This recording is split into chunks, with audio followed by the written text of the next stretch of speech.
যদি হা-জয় যুক্ত হয়, হা-জয় যুক্তের পিছনে অনেকগুলো শর্ত ছিল যে এই বাংলাদেশ সবার হবে, এই বাংলাদেশে কোনো দুর্নীতি থাকবে না, কোনো অরাজকতা থাকবে না, এবং কি কোনো প্রাইম মিনিস্টার 10 বছরের বেশি থাকবে না, যে কেউ এখানে কোনো বংশ পরম্পরায় কোনো নেতৃত্ব থাকবে না, যে মায়ের পরে ছেলে হবে, ছেলের পরে ছেলের ছেলে হবে।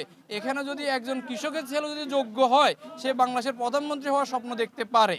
ঠিক আছে, যে মায়ের পরে ছেলে লন্ডন থেকে এসে হুট করে এদেশের প্রধানমন্ত্রী প্রাইম মিনিস্টার হওয়ার স্বপ্ন দেখবে, এটা দুঃস্বপ্ন হয়ে যাবে। আমরা চাই এদেশের আমজনতা যে যোগ্য সে এদেশের প্রধানমন্ত্রী হবে, সে এদেশকে পরিচালনা করবে।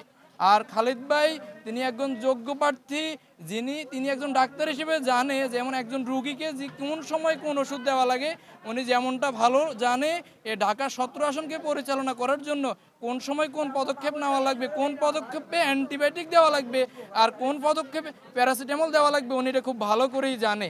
এবং কি উনি তার এই দুইটা শক্ত হাতে এবং দক্ষ প্ল্যানে উনি ঢাকা 17কে সাজাবে এবং আমিরে জামাতে পুরো বাংলাদেশকে সাজাবে, আমরা এই আশায় ব্যক্ত করি। আগামী